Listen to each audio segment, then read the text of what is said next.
Barna comes in with the actual facts of the matter, and it turns out that stress and mental illness among Christians is pretty much the same as it is for the general population. There is no magic group of people in our society that has wonderful peace more so than any other group. Christians, in reality, are about the same as the non-Christians. Okay. Well, I accept that fairly readily because I think that over a wide population, you really would have to have some supernatural force in play to make them different than the regular population, or some type of standard that would be higher, or lower for that matter. There might even be religions out there that are lower. But all of them, of course, espouse to be higher, I assume. Yeah. And again, if somebody makes claims, it's easy to make claims. You know, I'll restore your hair, I can make you taller, I can make you more attractive to women. It's easy to make claims. You have to look at how well are those claims fulfilled. What's the reality? And that's where people like Barna come in. They separate the truth from the non-truth. And the truth of the claims is Christianity doesn't work as advertised. Those are the facts, and nobody can dispute that. Another thing that Christianity advertises is that they are superior in regards to morality, that Christians are better people than non-Christians, especially you godless heathen atheists. Oh, my goodness, we're just so horrible Yes. people, you'll find us all over. Well, that's the claim. There's a couple things that contradict that claim, though. Number one, Japan, which has maybe 1% Christian total, has an extremely low crime rate compared to the United States. The United States, a very Christian nation, has a crime rate that goes through the roof. Compared to other nations. Compared to Japan, which is a totally non-Christian nation. Why would that be? Again, reality doesn't match the claims.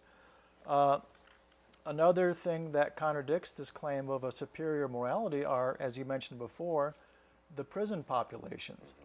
The percentage of atheists in the general population is anywhere from, say, 10 to 20%, depending on what study. Counting with the non-religious affiliated people. The right? percentage of atheists in prisons is less than 1%. Whereas the percent of Christians in the population is 60, 70%. Well, I think it's nearly the same as the general population. About the same as the general atheists, population. now wait a second here. Even if you discount all of the agnostic non-believers that don't have any religious identity associated with them, that's 10%. So we're basically 1/10, less than 1/10 of the population in prison. That makes us 10 times more moral. And Barna said this: we can't find any evidence of a transformation, i.e., this so-called Holy Spirit really doesn't make people's lives any better.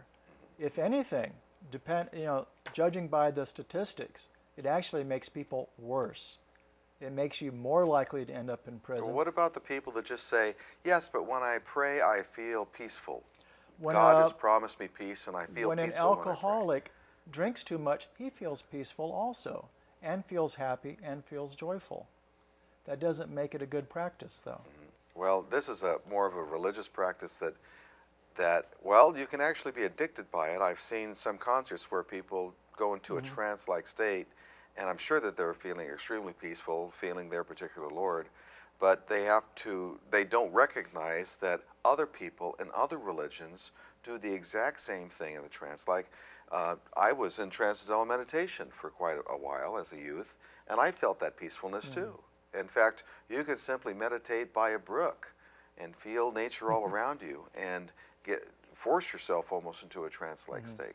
There have been some studies as well. We've had some people on the show for the interview section of the show, and we might not have enough time for the interview section on this particular show, but has actually had people go through CT scans, and as that they were praying, and see that some temporal lobe activity is higher than normal. It's interesting to see how people can put themselves in this state. Well, there's no doubt that Christianity does make some people happier for a while. Ask Christians, they'll tell you that. But looking at not just anecdotal, repeats of opinion, but actual studies, which Barna does. In reality, overall, Christians are less happy than non-Christians. They have a worse family life than non-Christians. Their marriages end in divorce, way more so than non-Christians. They have less peace of mind. They're more stressed than non-Christians. And they have an inferior morality. Given all of that, I don't think Christianity works as advertised. It doesn't sound like it at all. In fact, as an atheist, I don't have any gods to worry about. I don't have any hell or heaven to worry about. I accept responsibility for my own feelings, my own actions. I help people simply to help them, not because I am part of any religious group. That to me makes me feel very happy. I feel happy. I have no guilt. I have no shame. I don't have any expectations of an afterlife. I know this is it. I'm living like a bat out of hell. We're out of time, Mark. Thank you very much for coming. Our next show is going to be Bible contradictions, and that's going to be very interesting, so don't miss it. I'll see you next time on the Orange County Atheist TV show. Thanks again, Mark.